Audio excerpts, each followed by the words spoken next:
I know what you've been thinking. Just how long can this wild seller's market actually last in Pennsylvania? The God's honest truth is, no one really knows for sure how long it can last. But based on a few key factors, we can make an educated guess. From the time the market essentially opened back up in May, June of 2020 until now, almost halfway through October in 2021, we have seen an unprecedented real estate market, to say the least. Home values have skyrocketed across the country, especially here in Chester County. Interest rates have continued to stay at a record low number, and the amount of buyers who came into the market looking to either upsize or downsize has increased. Also, inventory levels have sank to record low numbers, and just more people have been focused on creating the dream at-home working environment. If you take all of these factors and roll them into one housing market, the end result is what we're seeing today. In this video, I want to break down these 5 factors that I just mentioned to give you an idea of how long this wild seller's market can continue to last.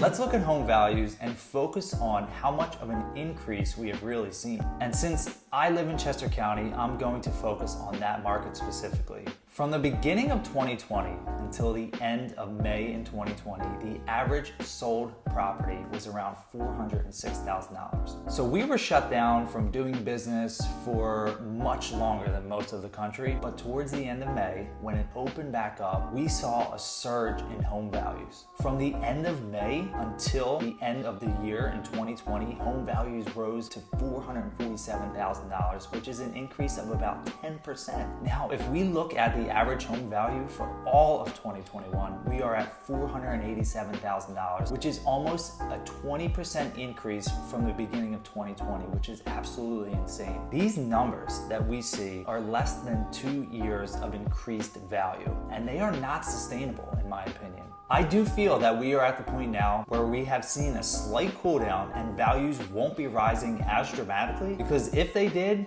it would price out way too many people from being able to afford a home, and we are starting to see that. This rolls right into the next factor, which is interest rates and how they have been staying at record low numbers. When we started the year in 2020, interest rates were about 3.86%, which laughingly sounds high based on what we have experienced, but is still very low if you compare it to the past 10 years. Right around the time that COVID started and the lockdowns began, interest rates increased to 3.88%. Then what we saw from that point felt almost like a race to the bottom. How low could the feds decrease interest rates in order to get more buyers interested in buying a home during the pandemic?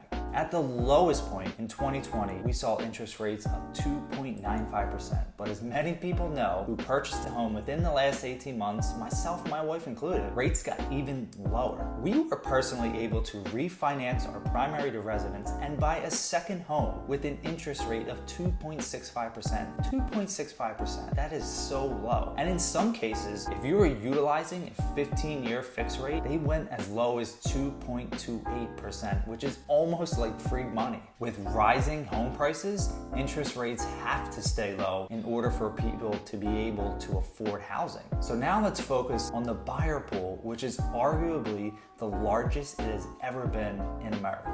If COVID exposed one thing prominently, it has shown people how much they either dislike or love the home that they currently live in. There has been a very large percentage of buyers who got into the buying ring in order to find a home suitable for them to work out of. The largest portion of buyers that's affected is the millennials, which is also the largest buying generation. As more and more millennials decided to buy a home, this added to the high demand and the supply just could not keep up. In addition to millennials looking to improve their work from home situations, there was also an influx of buyers realizing that they just needed more space for their growing families. And this factor is what has been really driving this seller's market, because with the demand just being so high, sellers are able to get much more for their homes than they could a year and a half to even 2 years ago.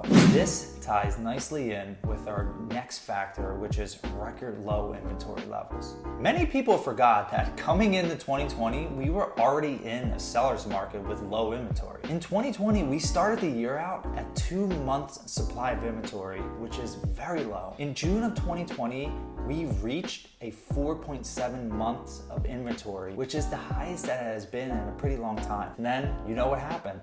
floodgates open. All of the previous factors I just talked about kicked in and inventory dropped drastically. Many sellers were just not comfortable with listing their home for sale and having people walk through it with COVID. And in addition to that, with all of the shortages of building supplies and the supply chains halted, new home construction building dropped significantly, which just added fuel to the fire. It is estimated that it could take 5 or more years before builders can catch up with new home sales to meet the current and the future demand. So that means this is going to have an impact on our market for some time to come. Simply put, we need more people to list our home. So if you're hearing this and you want to sell, put it on the market now, because that's the only way that we're going to be able to keep up with the increasing demand. Lastly, I want to touch on what I briefly mentioned earlier, which is more people are focused on creating their ideal home environment than ever before.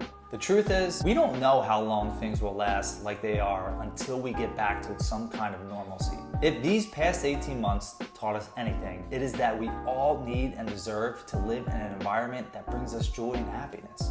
If you have kids like we do, then you know how important it is to have a separate space for them to play or learn in peace. We also understand that we need our own personal space away from everyone so that we can relax after a long day. We need somewhere to go that's outside of our home office. So this is going to continue to force people to want to buy a home that fits their current and future needs. Then you take all of these factors, that's going to drive this strong seller's market that we're seeing into the foreseeable future. Now, if you ask me to guess how long it could last, I would say at least throughout 2022 and maybe beyond. I don't believe that we're going to keep seeing like 50, 60, 75, 100 showings on properties with 20 plus offers. But I do believe that it will be very competitive for some time to come. It is going to remain a very strong seller's market for a few years. So if you're considering selling, it is definitely a good time to do so. And if you're thinking about buying, I would suggest that you not wait. And that's because with interest rates being so low, you can afford more home. If you want more information about how we can help you sell or buy in Chester County, then do me a favor, shoot us a text at 484-999-0218. Look forward to speaking with you soon and have a great day. Take care.